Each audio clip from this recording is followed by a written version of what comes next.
আছে।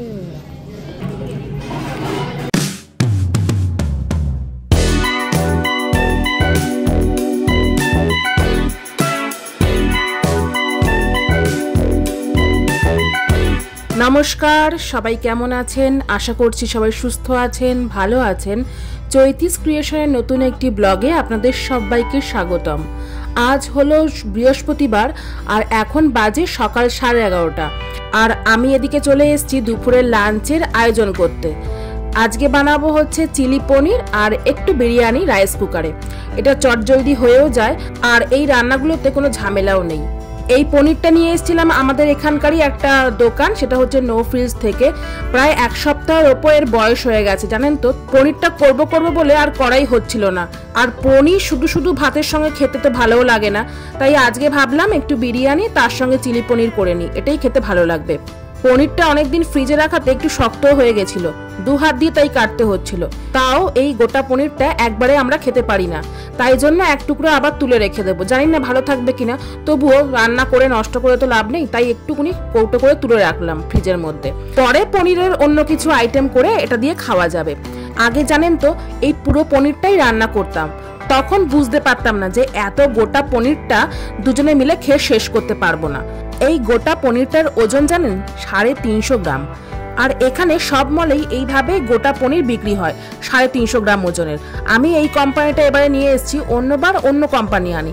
তবে এই কোম্পানির পনিরটা না আমার অতটাও ভালো লাগছে না, খুবই শক্ত লাগছে। আমি অন্য কোম্পানির পনির এনেও এখানে ফ্রিজে রেখেছি, কিন্তু এতটা শক্ত কোনোবারই হয়নি। যাই হোক, এবারে পনিরগুলোকে হালকা ভেজে নিচ্ছি। ভেজে এটাকে এবার জলের মধ্যে কিছুক্ষণ ভিজিয়ে রাখবো, এতে পনিরটা একটু নরম হয়ে যাবে।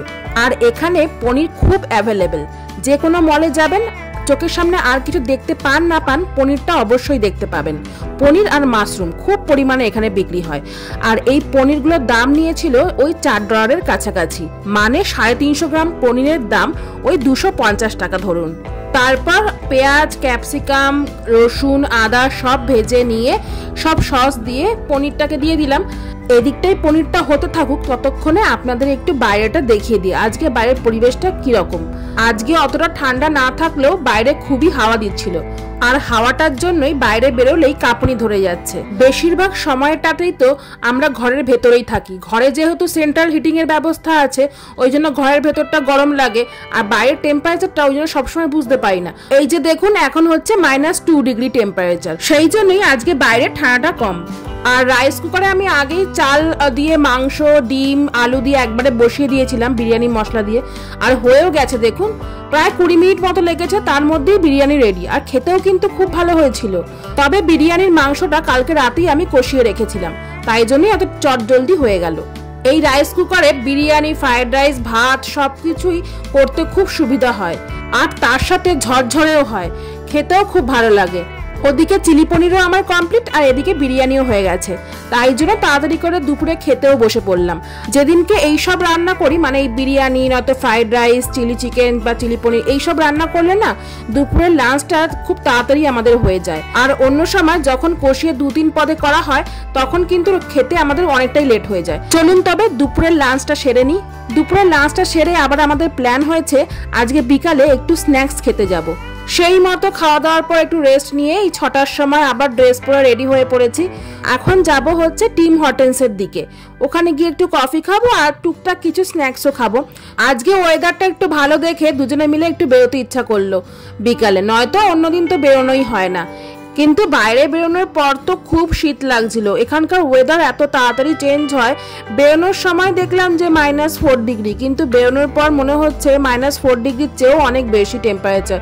আসলে এখানে টেম্পারেচার চেয়েও ফিলস লাইকটা খুব বেশি যেহেতু হয়, সেই জন্য আরো বেশি ঠান্ডা লাগে। এখানকার টেম্পারেচার এতই হঠাৎ চেঞ্জ হয় যেন মনে হয় মুড সুইংয়ে ভুগছে। আর মাঝে মাঝে তো এমন লটারি খেলে যে -10 ডিগ্রি থেকে -4 ডিগ্রিতে লাফ দিতে পারে একদিনেই। এখানে সবাইকে বিশ্বাস করা গেলেও কানাডার আবহাওয়াকে বিশ্বাস একদমই করা যায় না। এই যে বকবক করতে করতে চলে এসেছি টিম হর্টেন্সের কাছে। ওই যে দূরে টিম হর্টেন্স দেখা যাচ্ছে, এখন আমরা ওই দিকটাতেই যাব। চলুন তবে যাই। আর কানাডার যে কোনো দোকান মানেই বিশাল প্লাজার মাঝখানে এক দানবীয় বিল্ডিং, আর প্রত্যেকটা মলের সামনেই পার্কিং এর বিশাল সাম্রাজ্য। এত জায়গা থাকে যে মনে হয় পুরো শহর যেন একসঙ্গে গাড়ি পার্ক করতে আসবে। এখন তাড়াতাড়ি ভেতরে ঢোকা যাক, চলুন। বাইরেটাই এত ঠান্ডা যে হাত পুরো জমে গেছে, ভেতরে ঢোকার পর যেন কি শান্তি। আমাদের দেশের মলগুলোতে ঢুকতে হতো এসির ঠান্ডা হাওয়া খাওয়ার জন্য, আর এখানে মলগুলোতে ঢুকতে হয় হিটারের গরম খাওয়ার জন্য। পুরোই বিপরীত জীবন হয়ে গেছে। এখানে ঢুকলে বেশিরভাগ সময় দেখি যে কাস্টমারের লাইন বিশাল, কিন্তু আশ্চর্যের বিষয় এই যে বসার জায়গা সব বেশিরভাগ খালিই থাকে। আসলে এখানকার মানুষেরা কফি নিয়ে বসে গল্প করার চেয়ে টেক আউট বা ড্রাইভ থ্রু বেশি পছন্দ করেন। কফিটা হাতে নিয়েই গাড়িতে লাফ।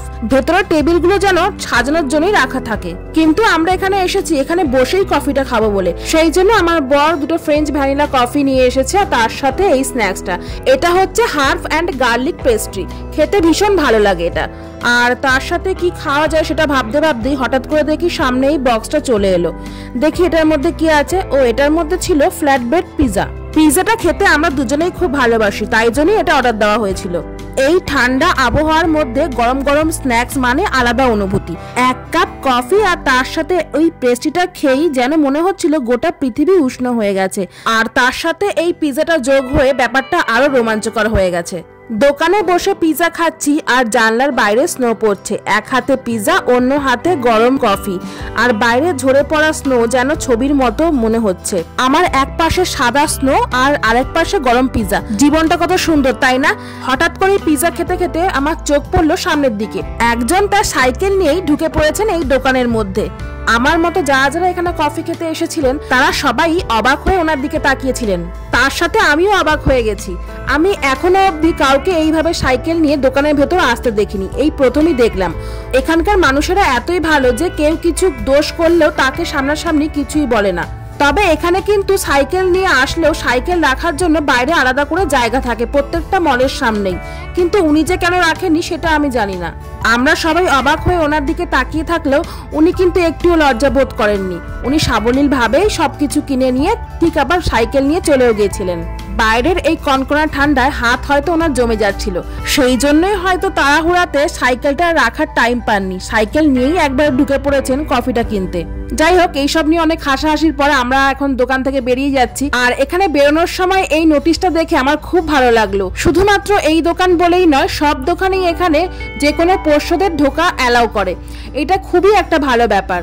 এখানে আমাদের ওখানকার মতো দোকানে পোষ্য নিয়ে যাওয়া কোনো অস্বাভাবিক ব্যাপার নয়। একদিকে পোষ্য, অন্যদিকে দোকানের আড্ডা, এটাই তো কানাডার রীতি।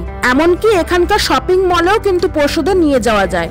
এক কথায় এখানকার সবাই পোষ্যদের খুবই ভালোবাসে, সেই জন্য এখানকার পোষ্যদেরও মূল্য বেশি। আর এখন আমরা রওনা দিয়ে দিয়েছি বাড়ি যাওয়ার উদ্দেশ্যে। আজকে সারা সন্ধ্যাটা বেশ ভালোই কাটলো, একটুখানি অন্যরকম। অন্যদিন তো বাড়িতেই কাটে সন্ধ্যাবেলাটা, টুকটাক কিছু বাড়িতেই খাওয়া হয়। তবে চলুন আজকের মতো ভিডিওটা এখানেই শেষ করলাম। নেক্সট দিন অন্য কোনো ভিডিও নিয়ে আবার আপনাদের সামনে হাজির করব। সবাই ভালো থাকবেন, সুস্থ থাকবেন। টাটা।